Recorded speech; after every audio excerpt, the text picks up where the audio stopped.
வணக்கம். நான் சுதர்ஷன் மகேஷ். மத்திய அரசு மோடியினுடைய அரசாங்கம் 3வது முறையாக பதவியேற்றதுக்கு அப்புறமா முதல் பட்ஜெட் இன்றைக்கு தாக்கல் செய்யப்பட்டிருக்குது.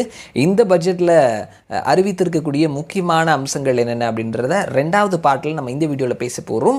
அந்நிய முதலீடுகளுக்கான கொள்கைகள் எளிமையாக்கப்படும், தொழில் துவங்குவதை எளிதாக்குறதுக்கு ஜன் விஸ்வாஸ் 2.0 மசோதா கொண்டு வரப்படும்னு சொல்லியிருக்கிறாங்க. சிறு குறு நடுத்தர தொழில் நிறுவனங்களுக்கு கடன் வழங்கக்கூடிய சிட்பி வங்கி கிளைகளை இன்னும் 24 இடங்களில் நிறுவனத்துக்கு முடிவு பண்ணியிருக்கிறாங்க. வெள்ளத்தால் பாதிக்கப்பட்ட அசாம், இமாச்சல பிரதேசம், உத்தரகண்ட், சிக்கிம் மாநிலங்களுக்கு மறு கட்டமைப்பு மேற்கொள்றதுக்கு மத்திய அரசு நிதி வழங்குவாங்கன்னு சொல்லியிருக்கிறாங்க.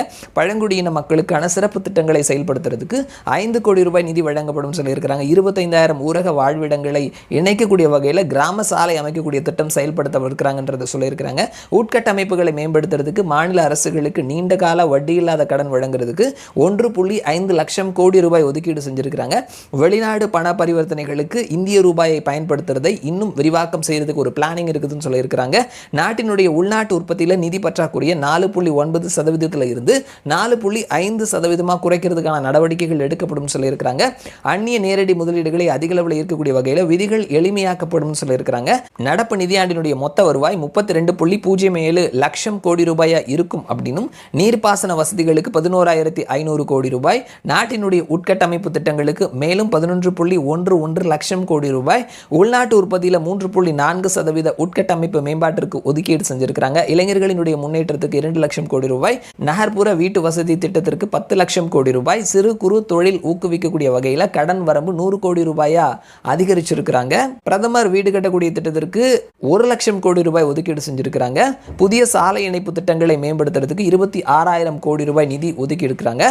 பெண் குழந்தைகள் மற்றும் பெண்கள் மேம்பாட்டிற்காக 3 லட்சம் கோடி ரூபாயும், ஊரக வளர்ச்சிக்கு 2,65,808 கோடி ரூபாயும் ஒதுக்கி இருக்கிறாங்க. கல்வித்துறைக்கு 1,25,638 கோடி ரூபாயும், விண்வெளி சார்ந்த திட்டங்களுக்கு 1000 கோடி ரூபாயும் ஒதுக்கீடு செஞ்சிருக்கிறாங்க. பாதுகாப்பு துறைக்கு அதிகபட்சமாக 4,54,773 கோடி ரூபாய் ஒதுக்கீடு செஞ்சிருக்கிறாங்க. வேளாண்மை துறைக்கு 1,51,851 கோடி ரூபாய் ஒதுக்கீடு செஞ்சிருக்கிறாங்க. தொழில்நுட்பம் மற்றும் தொலைத்தொடர்பு துறைக்கு 1,16,342 கோடி ரூபாயும், சுகாதாரத்துறைக்கு 89,287 கோடி ரூபாயும், எரிசக்தி துறைக்கு 68,769 கோடி ரூபாயும் ஒதுக்கீடு செஞ்சிருக்கிறாங்க. வணிகம் மற்றும் தொழில் துறைக்கு 47,559 கோடி ரூபாய் ஒதுக்கீடு செஞ்சிருக்கிறாங்க இந்த பட்ஜெட்டில் அப்படின்றத கவனிக்க முடிகிறது. இந்த பட்ஜெட் வழக்கமாக பட்ஜெட் தாக்கல் செஞ்சதுக்கு அப்புறமா எதிர்க்கட்சிகள் இந்த பட்ஜெட்டில் உப்பில்லை சப்பில்லை அப்படின்ற மாதிரி இந்த பட்ஜெட்டை குறை சொல்லுவாங்க. ஆனால் இந்த முறை வித்தியாசமான ஒரு ஸ்டாண்ட் எடுத்திருக்கிறாங்க. என்ன அப்படின்னா, நாங்கள் தேர்தல் வாக்குறுதிகளாக என்னென்னலாம் சொன்னோமோ அது எல்லாத்தையும் உங்களுடைய பட்ஜெட்டில் நீங்கள் வந்துட்டு அனௌன்ஸ் பண்ணியிருக்கிறீங்க. எங்களுடைய தேர்தல் வாக்குறுதிகளை உங்களுடைய பட்ஜெட்டாக நீங்கள் அனௌன்ஸ் பண்ணுறதுல சந்தோஷம் அப்படின்றது காங்கிரஸினுடைய பல தலைவர்கள், முன்னாள் நிதியமைச்சர் ப. சிதம்பரம் உட்பட பல தலைவர்கள் சொல்லியிருக்கிறாங்க.